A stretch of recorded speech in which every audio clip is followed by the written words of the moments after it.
First of all, a big thank you for everyone for joining this session. I hope you have had your lunch or you're sitting in front of your screens with your lunch plates in your hand, and I hope to make your lunch a bit more enjoyable.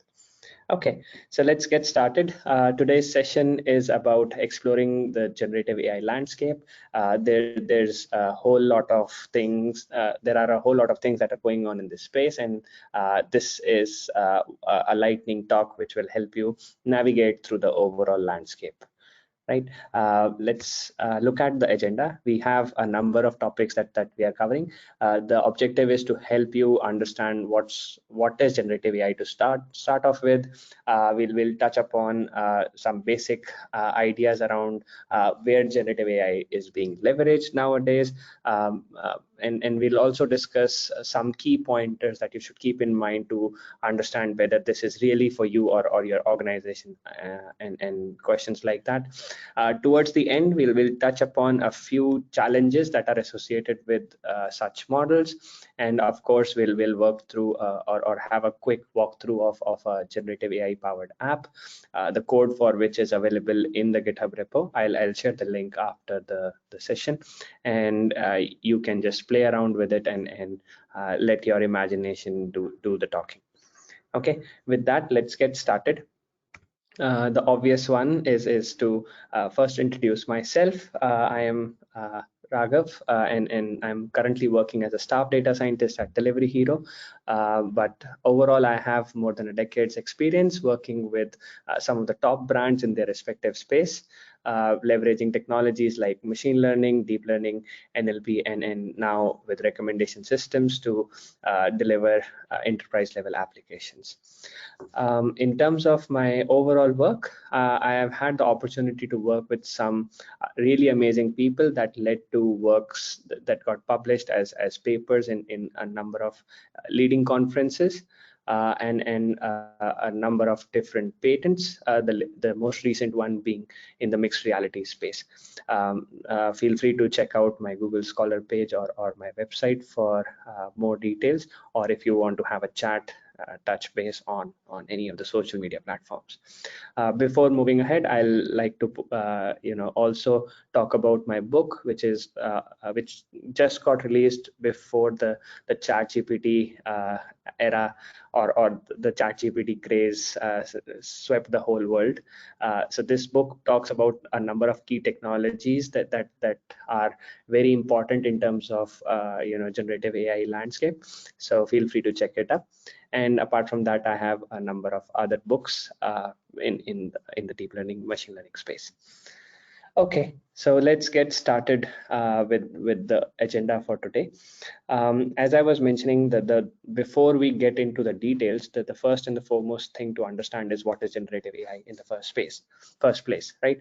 So when we talk about learning algorithms to start off with, the first thing that comes to our mind typically is we typically talk about classification or clustering kind of cases, which are typically classified under supervised or unsupervised kind of algorithms, are where the main aim is to somehow try and distinguish between class A and class B, or cluster 1 and cluster 2.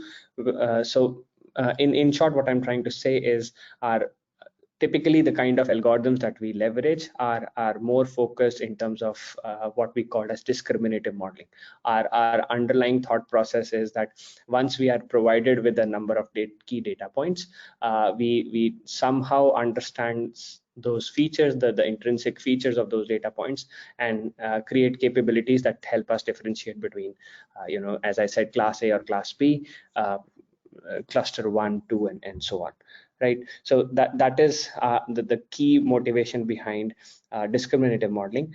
On the other hand, generative AI or generative modeling just changes the paradigm completely, where the aim when we talk about generative AI models is to not just understand the intrinsic properties of the data points that we are provided with, but try and understand the process, the underlying data distributions that are generating those data points.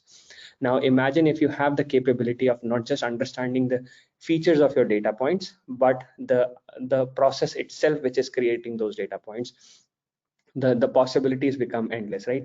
You can not just perform the use cases or perform the tasks that are associated with discriminative modeling, because if you know the underlying data generation process, you also inherently understand the properties of such data points, but you can also build on top of that capability to do a number of other things, which we'll cover in the subsequent slides, right? And as the quote on the slide says, there is a tremendous amount of data that is easily accessible in most of the cases. The internet has no shortage of data, and we are creating more and more data as we talk.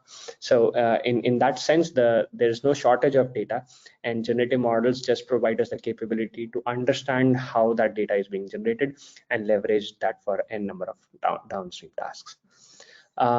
Before I move on to the next set of slides, I'll quickly talk about the image that you see on your screens.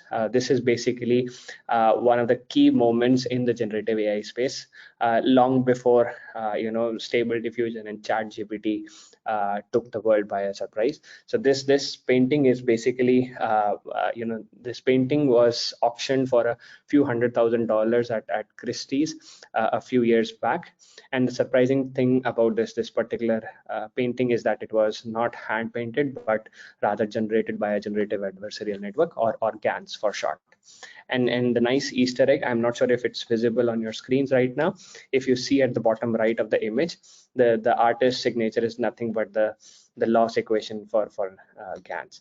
So this is just to help you understand, it's generative AI has been an active area of research for quite a long time, and we have had a number of key discoveries and key contributions over a number of years, which have led to the current generation of generative AI models, right? So with that, let's quickly talk about what is all this hype about, and or is this just hype, or there are some serious capabilities that we can work through nowadays. So I don't think I have to convince you in terms of understanding what are the some key capabilities, or the kind of use cases that you can power without having write a single line of code, or even having a skill set to write code with your hand. So the no code setup is amazingly powerful, and it not just helps with quickly prototyping, but it is also fun. So you can you don't just have to limit yourself when using such technologies for your work related tasks, but also for your personal tasks and even fun things. For example, I recently leveraged ChatGPT to even design an itinerary for myself when I was on vacation, right? So the possibilities are endless.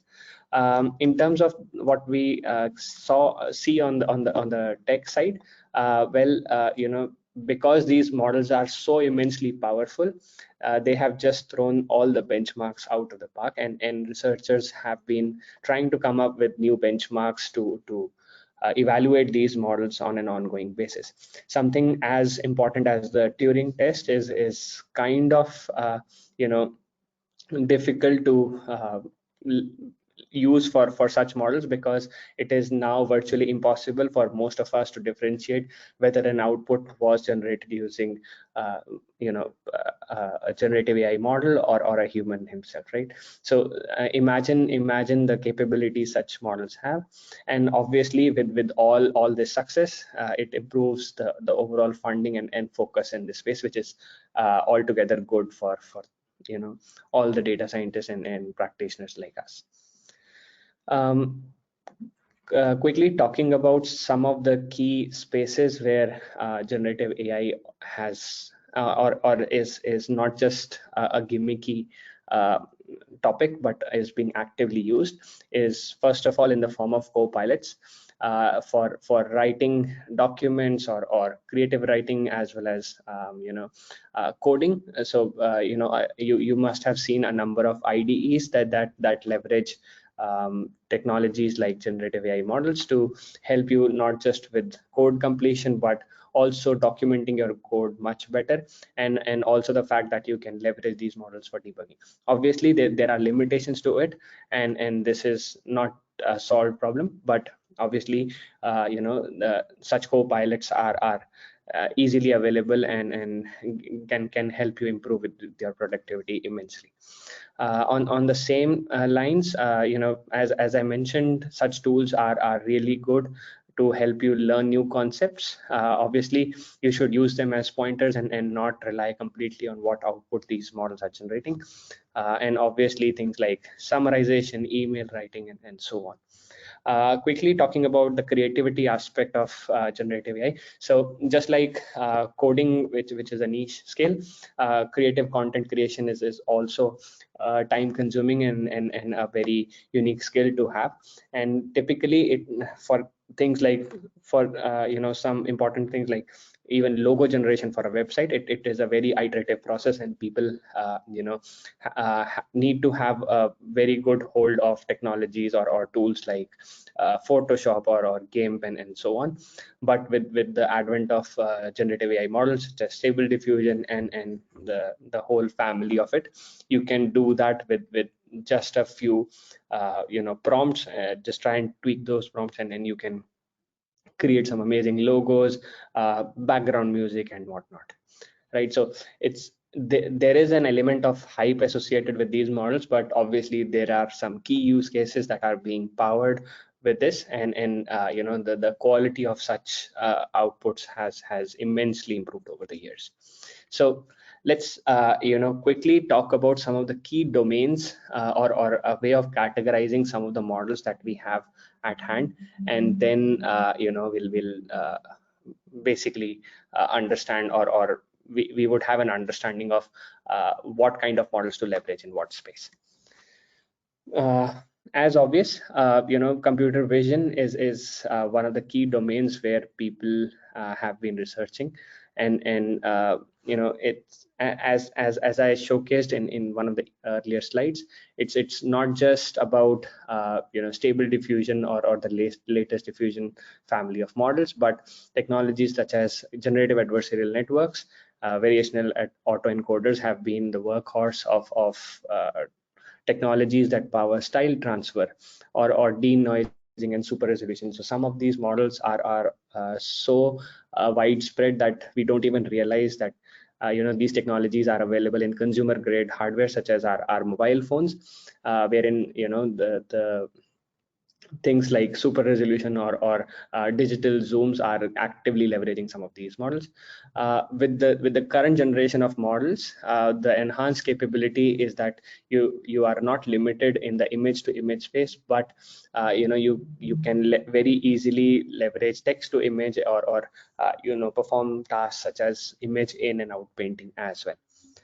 The rock star of this generative AI space is obviously natural language processing, but again, it's not just ChatGPT, but a number of key milestones that we have achieved over a period of time, which has led to the current generation of models.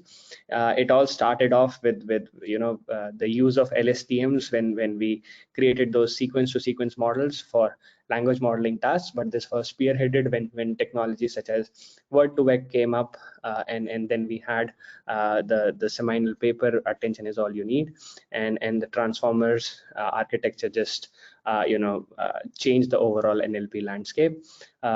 Now we have models in the GPT series, the BERT models, and the capabilities are you are already well aware of it, and we'll also leverage some of these capabilities in the web app that we'll create towards the end of this session. Moving on, audio and video is also one of the key spaces where such models are being leveraged.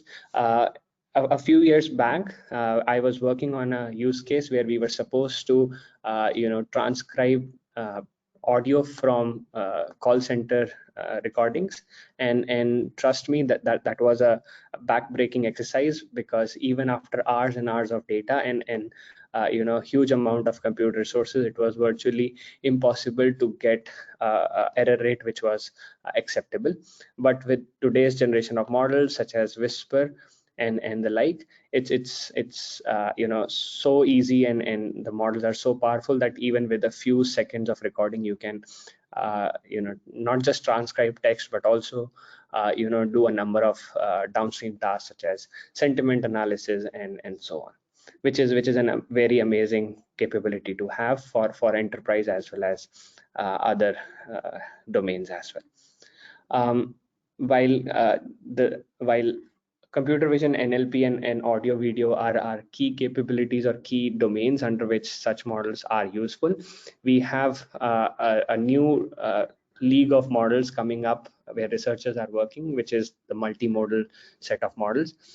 Something as recent as a few weeks back is when Meta came up with a model called as ImagePoint, which works with not just one or two but 6 different modalities, and the capabilities or the model has capabilities to help you move from one domain or one modality to other without a lot of training data. So for example, the model allows you to input text and generate images, or input audio and generate text, and vice versa. So just imagine the kind of use cases you can power with these models, right? Okay, so now that we are done with or have a basic understanding of some of the key domains where such models are leveraged, let's quickly answer the question: is generative AI really for you or not? While everybody wants to be at the very forefront of leveraging these technologies, it is very important that we understand or have an answer for some of the key questions associated with such technologies. I have tried to categorize them into 3 key pillars. The first one being, when you're trying to understand whether generative AI is for you or not, as an end user, you should be wary of the fact that there are some key limitations with such models, particularly in the form of hallucinations or prompt attacks, some of which we'll cover at the very end of this session. But if you are building a end user facing app, be wary that hallucinations can be harmful for your end users or for your own brand reputation, so be careful on that aspect. The other aspect is associated with license requirements. So not all models are available for commercial use out of the box, so be careful about reading through those license requirements. You should also be very focused in terms of or mindful of the fact that the kind of data that is being leveraged for training these models, because since these are generative models, you will be generating an output of some form, be it an image, audio, or text. And if the generated output is similar to or is an exact replica of a copyrighted content, you might be in big trouble. So be very mindful of that fact. And lastly, but not the least, is the cost concern or the infrastructure related costs. So if you have deep pockets, very well, go ahead with it. But if not, then be mindful of the API charges and pick the very essential set of models, and don't go for the biggest and the greatest one. Right. As a product or a company, institution, or an individual, you should, as I mentioned, focus on your infrastructure requirements, or do some sort of a cost benefit analysis before you pick up the greatest and the biggest model out there. The difference for your use case between a simple BERT kind of a model versus a GPT 3.5 or a 4 might be very minimal. So or it could be very advantageous to go for GPT-4 as compared to a simple model. So be mindful of what is required for your use case, and do not try and force fit the model for your use case just because there is hype around it. If it fits your use case, then obviously go for it. Otherwise, be careful in those aspects. And finally, ethical dilemma and biases. If you haven't listened through Mark talking about some of the ethical issues related to generative AI models, I'll urge you to go through the lightning talk which Shamus had with Mark a few days back. So where he touches upon some of the key aspects that copyright content from generative AI models is a big gray area, and this also is also this is a very key concern when it comes to models which are end user facing, because you could be infringing on somebody else's copyright. So be mindful of that. And obviously, just like any other model that our scientists or research community is creating, these have an inherent bias. So be mindful of that aspect as well, right? Okay, so this covers quite a bit of ground. I'll quickly talk about the next topic, where we should understand something called as agentic thinking. I'll touch upon this very briefly, and then we'll move on to a hands-on exercise where we'll build an end-to-end generative AI powered app, right? Um, so far we have been quite focused in terms of building applications which are you know or basically generative AI is slightly different from the way we are used to building our applications. We typically have a database, we have an application logic or a corresponding learning algorithm associated, and then there's an app.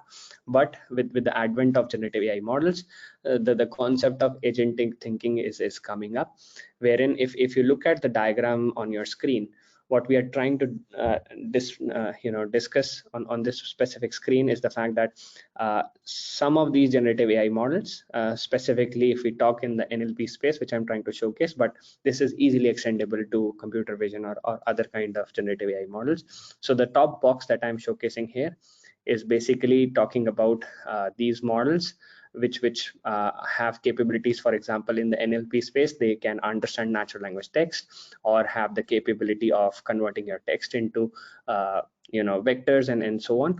So you have one set of capabilities in the form of generative AI models. There is a huge internet or data set in the form of the overall internet or your proprietary data sets. Once the user request comes in, you need an interconnecting bus which leverages these models to either understand the input query or transform it into a format which rest of your system understands. And then it is the business logic in this bus that you leverage to either retrieve data from a vector store or leverage an expert system such as Wikipedia or a Google search or search through archive to get you the relevant information and pass it back to such models so that they work with a limited context and give you a very focused answer, right? Or if you are trying to generate an image, you limit the search space for search model so that the output generated is very focused, and the chance of hallucination is quite limited. So the concept of agentic thinking is that leverage generative AI models for specific tasks and offload the tasks for expert things. For example, internet search or Wikipedia search or any latest information that is coming into expert systems or different APIs that are available. And obviously, you do not need to compute everything in real time. So vector stores are also a key piece of technology that play a key role when you try and leverage generative AI models.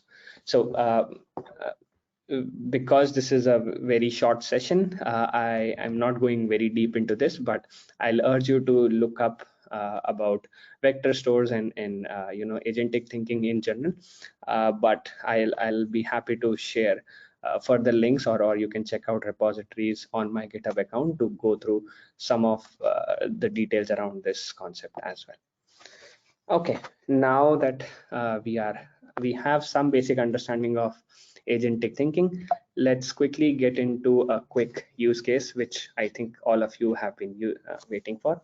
So for this particular session, I created a small POC, which is powered by two generative AI models. The first one is an OpenAI powered rephrasing capability, wherein I'm going to input a certain amount of text and expect the model to generate a corresponding rephrased text. And also another generative AI model, which is a fine-tuned stable diffusion model to generate a corresponding image. Now, where am I going with this? Basically, my aim was to create an app wherein or this is basically my usual use case, wherein I have a thought, I write about it, but then it does not feel quite good or is not tailored enough for different social media platforms. So I leveraged OpenAI to help me rephrase my content to best suit the content for LinkedIn and Twitter, and then use generative AI or a stable diffusion kind of model to generate a corresponding image that I can post along. Okay, so let's have a quick look of how such a model or how such a setup would work. Okay, so I'm going to shift to the repository. I'll share the link later on, but just to give you a quick walkthrough. So as I mentioned, we are going to create a generative AI powered app. There's a typo, there's a app twice.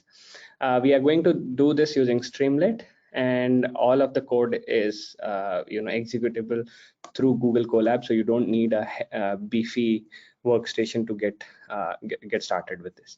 Okay, I'm assuming you have access to OpenAI API keys, but if not, this is easily changeable to a GPT-4 or any other generative AI model, some of which are available even through Hugging Face. And yeah, so before I go to the backup GIF in case something fails, let me quickly give you a walkthrough. So this is the main app where we are going to get input from the user for the social media post. The first task is to ask the OpenAI APIs to help us transform that text for better engagement on Twitter and LinkedIn, and then we will use a stable diffusion kind of a model to generate a corresponding image for it. So we'll generate the prompt for it using OpenAI, and then pass on the prompt for image generation. Just to give you an idea how this is being done. So this is the utility script where you would have to set your corresponding keys for OpenAI and also your Hugging Face models. This basic model is, or this basic utility is calling the OpenAI chat completion messages, and this is a call to Hugging Face inference endpoint to generate a corresponding image. For the sake of completeness, I'll quickly showcase. You can replace these XX with your actual tokens from Hugging Face and OpenAI, but a quick walkthrough. So this is the prompt for your rephrasing of text. So you are a social media manager with amazing skills. Aim is to rephrase the content for LinkedIn for better visibility. Similarly for Twitter. And finally, we have a long prompt for generating a prompt for stable diffusion, where I'm giving it a few examples. And yeah, that's about it.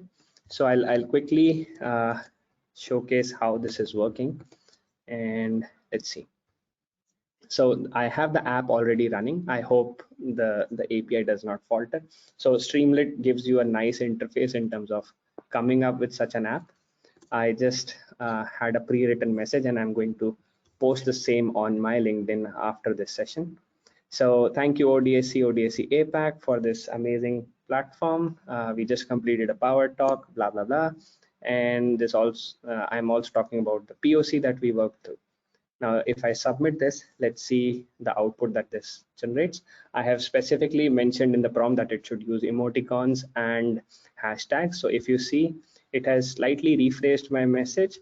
It has added some emoticons and also added relevant hashtags.